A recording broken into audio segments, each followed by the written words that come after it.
Buenos días muchachos. Vamos a continuar con el tema que teníamos pendiente de el metabolismo de las proteínas, específicamente con el tema de la biosíntesis de urea. Nosotros nos habíamos quedado pendientes en estos pasos, las etapas del ciclo de la urea, ¿sí? Ya vimos la parte de la transaminación, la desaminación oxidativa del glutamato. Ahorita vemos la parte del transporte de amoníaco y finalmente las reacciones del ciclo de la urea. Vamos a recordar un poquito las primeras dos etapas. Bueno, entonces vamos a hacerlo aquí. La transaminación y desaminación del glutamato funciona de modo que nosotros vamos a tener aminoácidos que se van a ir transaminando de forma consecuente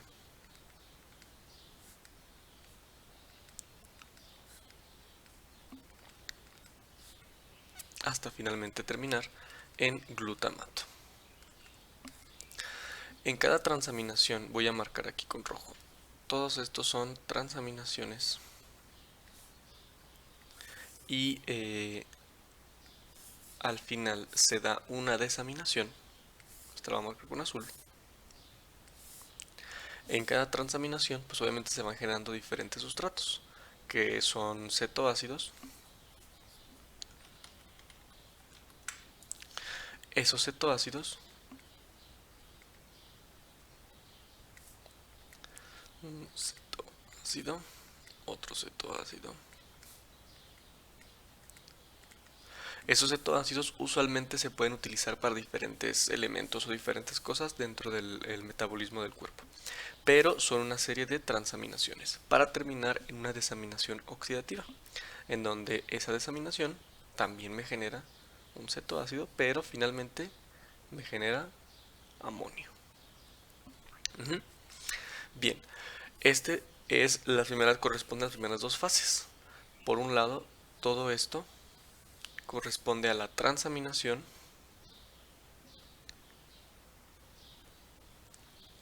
que es un resultado del recambio proteico del cuerpo, que ya vimos que es.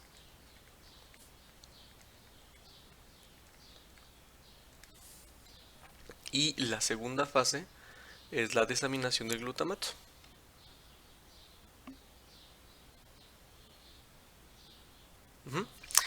¿Eso qué quiere decir? Que cuando ya vamos a llevar a cabo la síntesis de urea,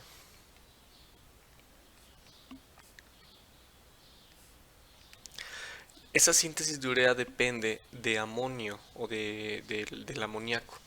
Y la tercera fase, que se refiere al transporte de amoníaco, quiere decir de cómo ese amonio llega a las vías correspondientes para crear o iniciar la síntesis de urea. Y ahorita vamos a ver justamente eso. Entonces nos quedamos aquí pendientes. Esto ya, esto también. Bueno, y ya vimos el concepto de balance nitrogenado. Ok, entonces, ¿qué le pasa a los cetoácidos o al resto del aminoácido una vez que le quitamos el grupo amino? Ese resto de acetoácidos puede transformarse en dos elementos. Uno es convertirse en intermediarios del ciclo de Krebs, ¿sí? Son algunos cetoácidos que tienen la capacidad de convertirse en glucosa o que se consideran gluconeogénicos porque pues finalmente pueden transformarse en glucosa o glucógeno.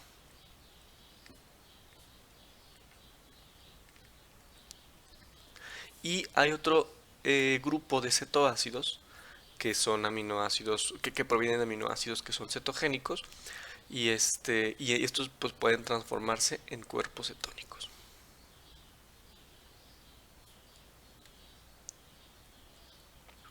O ambos, ¿sí? Entonces, cuando nosotros vemos el concepto de que un gramo de proteína nos aporta 4 kilocalorías, en realidad eso hace referencia a esto, que estos cetoácidos que se están liberando en las diferentes reacciones de transaminación para terminar en glutamato, estos cetoácidos van a poder transformarse ya sea en glucógeno, en glucosa o cuerpos cetónicos. Aquí cetonas. Y pues obviamente estos elementos tienen un potencial energético que al final pueden llegar a formar pues cierta cantidad de energía. En este caso, un promedio metabólico es 4 kilocalorías por cada gramo de proteína, ¿correcto? De aquí es donde proviene la energía de las proteínas. Por lo tanto, una regla general es que para yo poder extraer energía de las proteínas, tengo que deshacerlas, por así decirlo. Yo no puedo utilizar energía a partir de las proteínas sin que se dé este proceso. Y eso implica pues, que yo tengo que estar liberando constantemente el amonio de los aminoácidos. Como dice aquí. ¿Sí? Entonces, yo necesito quitar ese grupo amonio. Bueno. Existe un grupo de aminoácidos que son particularmente importantes dentro de este proceso, que son aquellos que llamamos aminoácidos de cadena ramificada, que comercialmente o son altamente comercializados y se les conocen como BCAAs. ¿Por qué BCAAs? Pues son por sus siglas en inglés.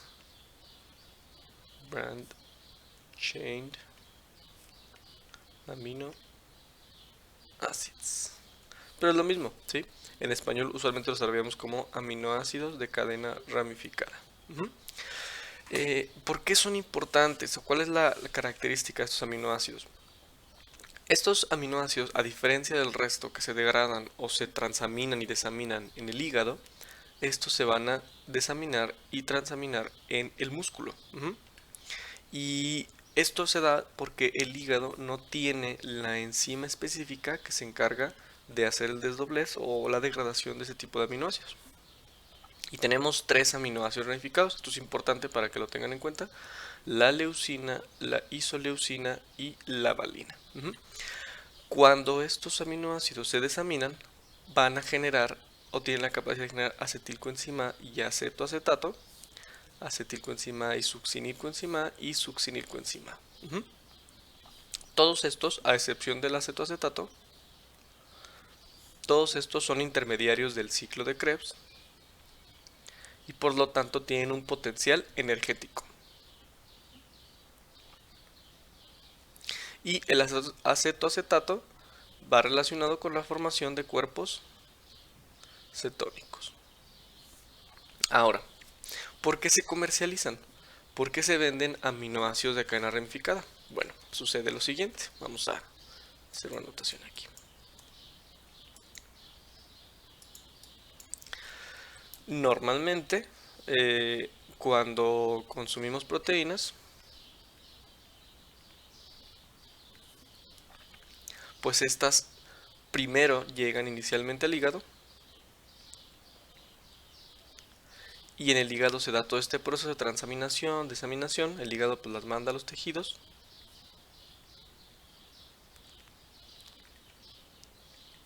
regresan al hígado lo que ya no va a servir y el hígado pues se encarga de la transformación o de la creación de urea. Ahora, ¿cómo es el músculo diferente? Usualmente la mayoría de los aminoácidos van a metabolizarse y van a hacer el proceso pues aquí entre hígado y tejidos. Pero cuando hablamos de aminoácidos ramificados, estos tienen que mandarse casi exclusivamente al hígado, al músculo, perdón.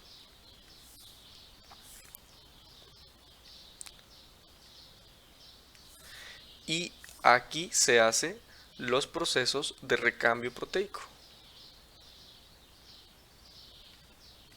Es decir, esos aminoácidos ramificados van a ser más específicos para la parte del músculo.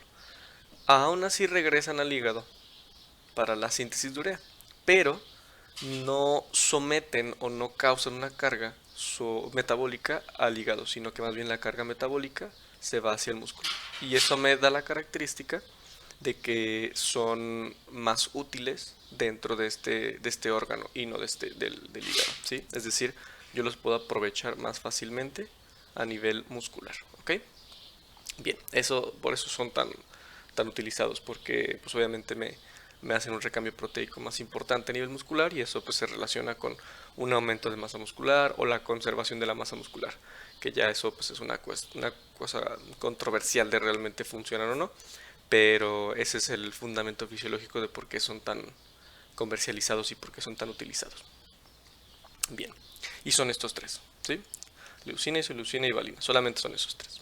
Bueno, ok, ahora sí. Entonces, el ciclo de la urea, que tiene que ver con la transformación o la generación de urea, que también se le conoce como el ciclo de la ornitina. En este ciclo la finalidad es transformar el amoníaco en urea, para posteriormente ser eliminada.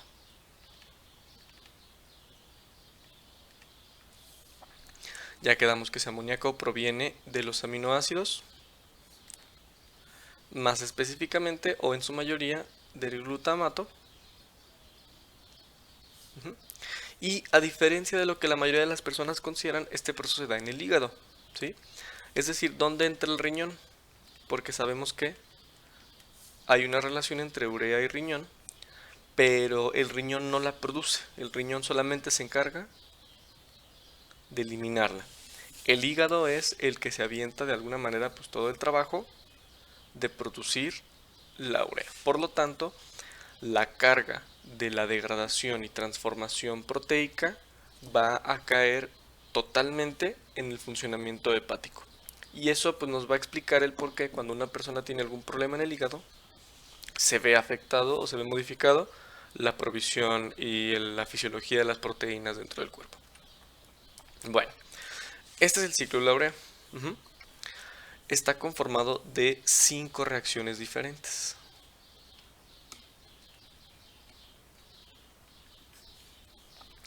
Dos de ellas se dan en la mitocondria y el resto en el citoplasma. Como lo pueden ver aquí, esta membrana pues, corresponde a la membrana mitocondrial. Bien, vamos a ir revisando más o menos qué elementos se ocupan y qué tenemos aquí. Estas corresponden las primeras dos reacciones. Aquí tenemos CO2 y tenemos NH4. Esto no va a funcionar. Aquí tenemos CO2 y NH4. Estos elementos, este NH4, que es de nuestro amonio, proviene del glutamato, de la desaminación del glutamato. Esta es lo que representa el transporte de amoníaco, por así decirlo, que va en el ciclo de urea. Y usualmente llegan de alguna manera pues estos iones a partir de la desaminación constante del glutamato. En la primera fase, que depende de la carbamoil fosfato sintasa 1, en presencia de energía se va a hacer una transformación al carbamoil fosfato. Este elemento va a salir de la mitocondria para crear un aminoácido que llamamos citrulina. Este es un aminoácido.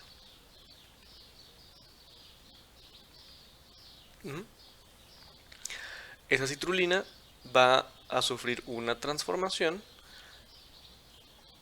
y en presencia de energía y en presencia de aspartato para crear el arginin succinato.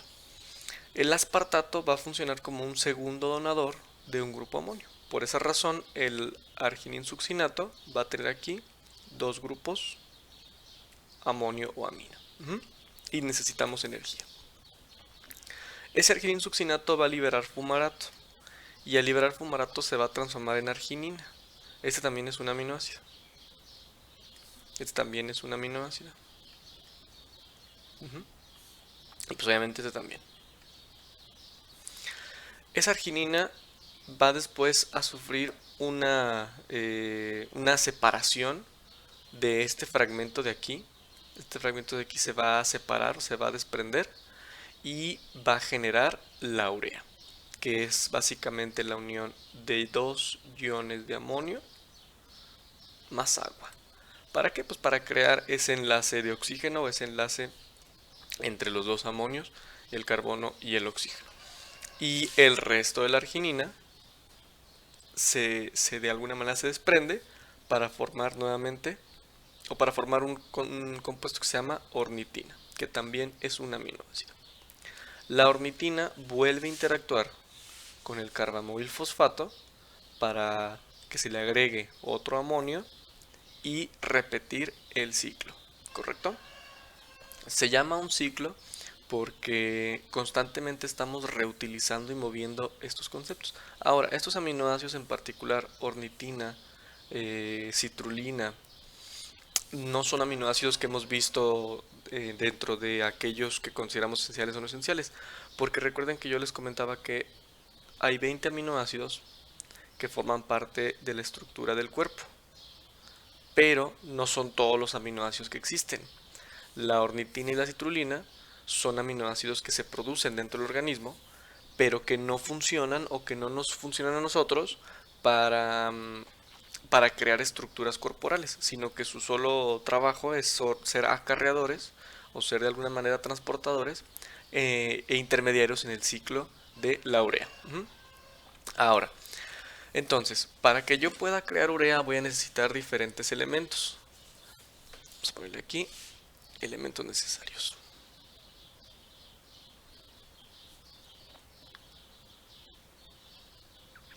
Para empezar necesito energía, ¿sí? A mí energéticamente me cuesta producir la urea. Entonces, ¿dónde está esa energía necesitada? Aquí. Aquí hay dos moléculas de ATP, aquí hay otra más. Entonces yo necesito 3 moléculas de ATP, ¿sí? Aquí se necesitan 2. Entonces yo necesito 3 moléculas de ATP por cada urea. También necesito de amonio, específicamente 2 iones de amonio que se van a donar. Voy a ponerle, ¿sí? Uno proveniente del glutamato y otro proveniente del aspartato.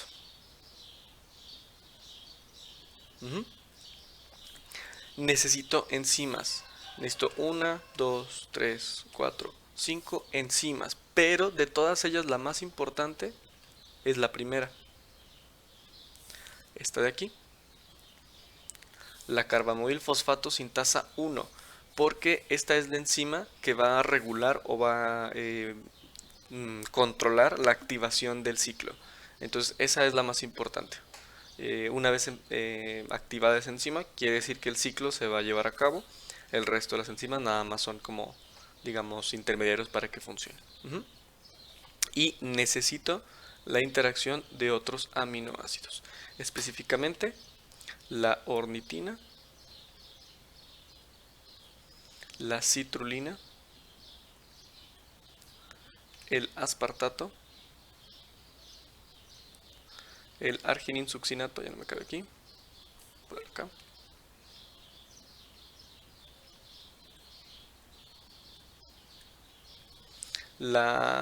y la arginina. 1, 2, 3, 4, 5. Y obviamente pues el glutamato. 6 aminoácidos. De estos 6 aminoácidos, el glutamato es el único que funciona como un donador de grupos amonio. El resto los mueve o los transporta, por así decirlo, incluido el aspartato. Y estos son aminoácidos que van a estarse reciclando. Ahora, ¿qué se libera? ¿Qué se produce en el ciclo de la urea? ¿Qué cosas van saliendo? Vamos a borrar todas estas notas para que podamos aclarar todo el panorama. Vamos a quitar esto. Bueno, vamos a hacerlo más sencillo.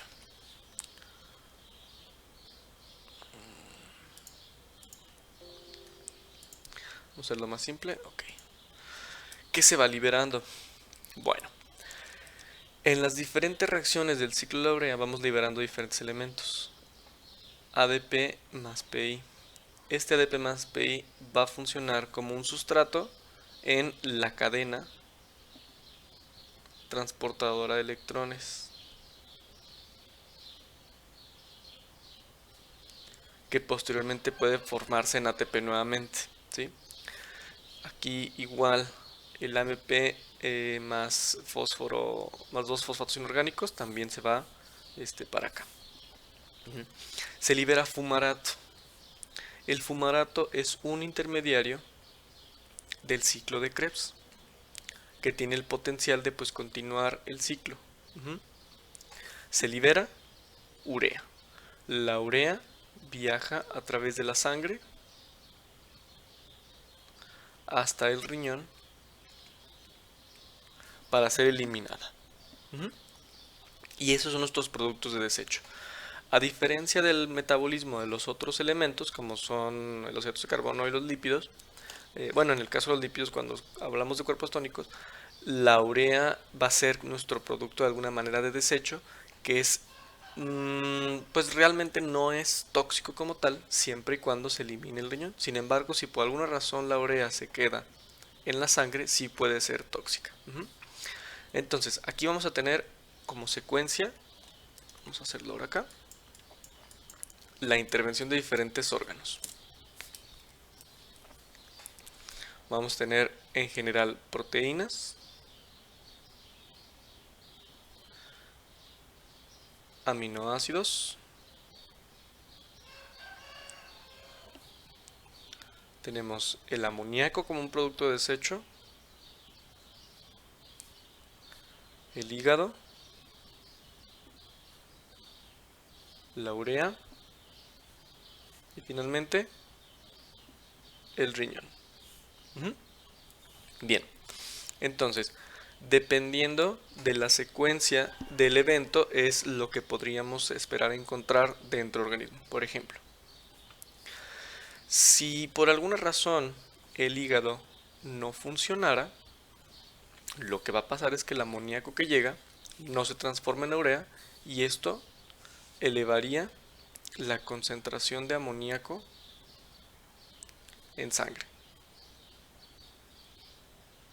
que se conoce como hiperamonemia y se relaciona con trastornos fisiológicos importantes.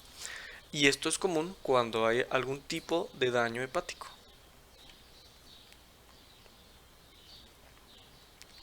Por otro lado, si el hígado sirve pero el riñón no, si hay un problema a nivel renal, el amoníaco sí se transforma en urea, pero la urea no se libera y se queda en sangre y entonces eso me causa una elevación de urea en sangre que se conoce como hiperuremia y esto también se relaciona con problemas o daños metabólicos, pero esto está más relacionado con daño renal.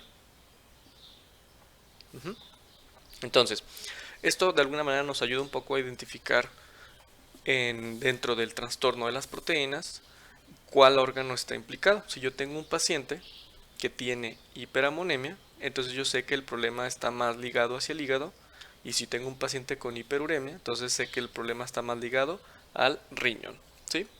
Y eso pues me va a ayudar a entender un poco el funcionamiento de una cosa u otra. Dado que en cada órgano se dan cosas distintas. En el hígado se transforma el amoníaco en urea y el riñón se encarga de eliminar esa urea. Pero si la urea no se elimina, pues se queda en la sangre.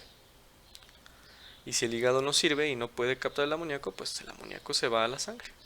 Y así sencillamente, así es como sucede. Bueno, bien. Y ahí termina entonces el ciclo de la urea.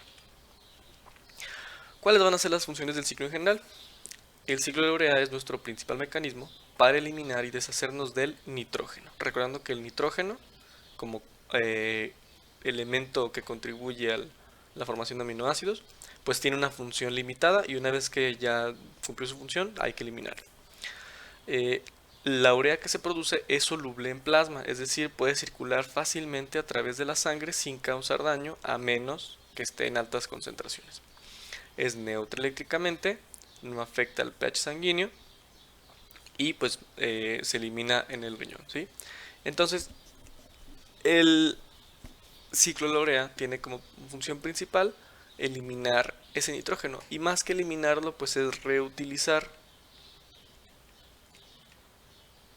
parte de ese nitrógeno para crear otros aminoácidos como la citrulina, la ornitina, etcétera, ¿sí? Bueno, ¿cómo se regula el ciclo?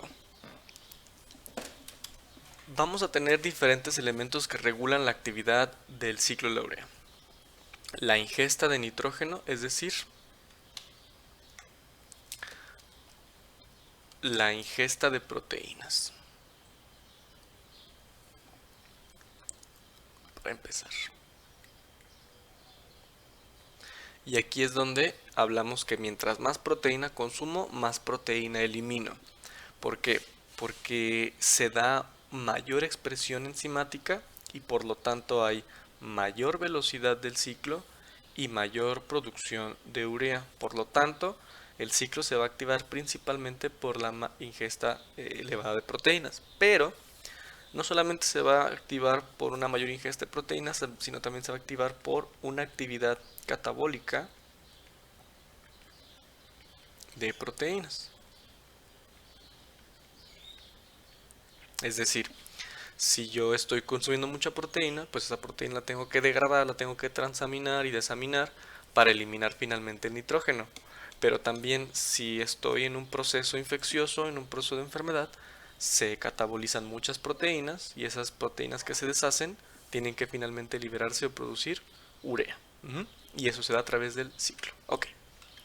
Entonces, para terminar esto, vamos a retomar y repasar bien cómo funciona esto de las proteínas.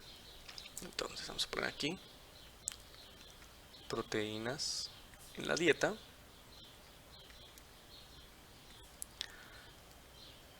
Que van a captarse a nivel intestinal. Algunas de estas proteínas se van a eliminar por vía fecal.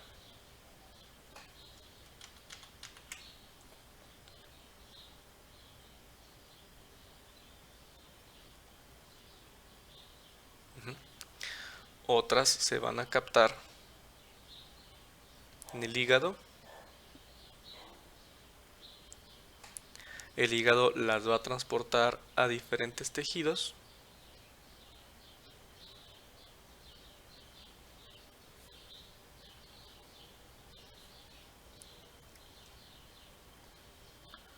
Donde se lleva a cabo el recambio proteico para finalmente regresar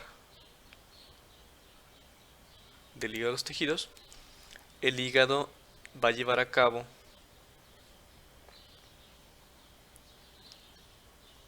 el ciclo de la urea, de donde se va a liberar urea que se va a llevar al riñón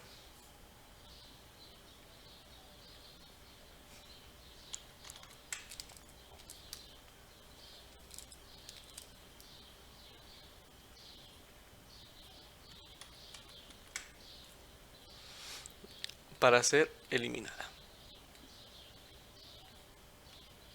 por vía de orina.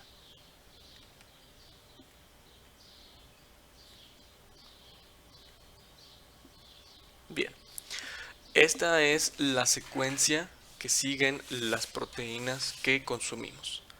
Ahora, ¿de qué depende, como a manera de resumen, de qué depende cada elemento? Entonces, las proteínas que consumimos, que se absorben en el intestino, el que se vayan al hígado o que se eliminen va a depender de su digestibilidad. Vamos a ponerlo más. Aquí. Esto depende de la digestibilidad.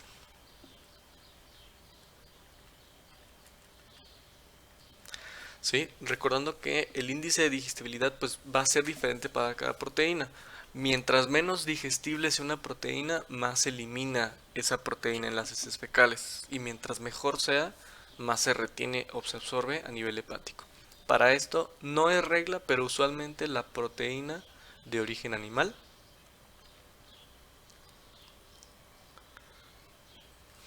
se, se absorbe mejor, ¿sí?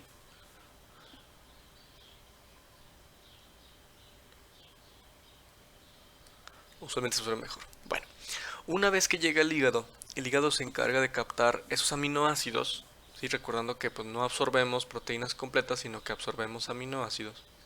Esos aminoácidos llegan al hígado, el hígado se encarga como de enviarlos o se encarga de procesarlos y los manda a los diferentes tejidos que se ocupen y específicamente al músculo, ¿sí? Entonces, por tejidos puede ser, por ejemplo, el cerebro, el mismo intestino y demás, y específicamente al músculo. Al músculo llegan todos los aminoácidos, pero principalmente aminoácidos de cadena ramificada. Y aquí llegan pues todos los aminoácidos posibles. Esos aminoácidos van a someterse al concepto que ya llamamos de recambio proteico. Suplir o reemplazar las proteínas que se necesiten. Una vez que se haga ese recambio proteico, que consiste en procesos de transaminación y desaminación, el restante se regresa al hígado. En el hígado se llevan a cabo los procesos de transaminación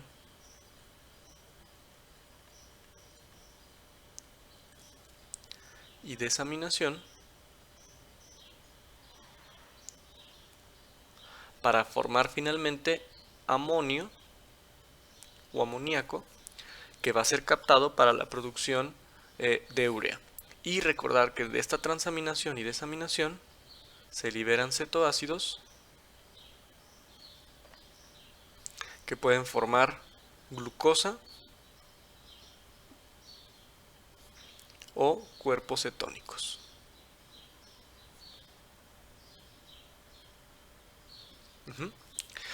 Bien, ese amonio es captado en el ciclo de urea, en donde intervienen pues otros aminoácidos distintos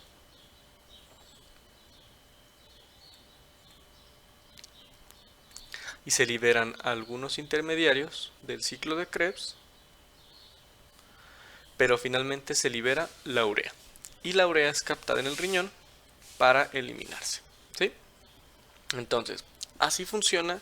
De alguna manera esto resume el metabolismo de las proteínas que se consumen y cómo terminan o cómo se van a eliminar finalmente. La eliminación de urea va a depender totalmente entonces de la cantidad de proteína consumida y la cantidad de recambio proteico que exista, que es lo que habíamos comentado del balance nitrogenado. ¿Por qué? Pues porque la proteína que yo consumo finalmente pues tiene cierta cantidad de nitrógeno y la urea pues tiene otra cantidad de nitrógeno. Eso quiere decir que la cantidad de nitrógeno que yo consumí debe pasar todo este trayecto, debe cruzar el hígado, tiene que hacer recambio proteico, tiene que hacer todo este show para finalmente terminar acá. Y si quiere decir, y si la cantidad de nitrógeno que elimine aquí y el que consumí son similares, pues entonces quiere decir que yo estoy haciendo este proceso de forma como muy homogénea. Si no, pues ya eso va a depender en el decir, pues me sobró o me faltó proteína. Y si yo consumo demasiada proteína, pues eso no favorece necesariamente el desarrollo o el crecimiento del cuerpo. Es decir, existe esta idea de que si comes mucha proteína te va a dar mucho músculo y en realidad no es cierto, porque esa proteína que consumes de más, pues va a depender totalmente del recambio proteico que se necesite. Y si tu músculo necesita X cantidad de proteína, el resto que consumas, que no se va a utilizar, pues va a terminar eliminándose. Entonces lo único que vas a hacer es que vas a producir más urea de lo normal. Y eso pudiera llegar a ser negativo, ¿sí? En trastornos como la cirrosis o los problemas hepáticos, pues no queremos producir o no queremos tener mucha proteína para degradar. También recordar que la parte energética de las proteínas no es por el aminoácido en sí, sino es por el cetoácido, que es la estructura del aminoácido ya sin el grupo amino. Este cetoácido pues puede transformarse en glucosa o en cuerpos tónicos. Y eso se puede dar tanto aquí en el hígado como en los tejidos. Es decir, en el músculo también va a haber liberación de cetoácidos como en los demás tejidos. Y esos cetoácidos pueden formar energía. Por lo tanto, también es cierto que si consumes grandes cantidades de proteína, no solamente vas a eliminarla más, también vas a crear más cetoácidos que pueden potencialmente formar mucha glucosa, y si no se necesita energía, pues esa puede transformarse de alguna manera en ácidos grasos. Por lo tanto, existe una relación importante entre el consumo de proteína y la formación de grasa. Por eso tampoco es positivo, tampoco es recomendable una ingesta elevada de proteína en la dieta, dado que pueden crear elementos pues, que les van a formar una gran cantidad de reservas de tejido adiposo. ¿Sale? Bueno, esto es como que el resumen o la síntesis de toda la parte de las proteínas.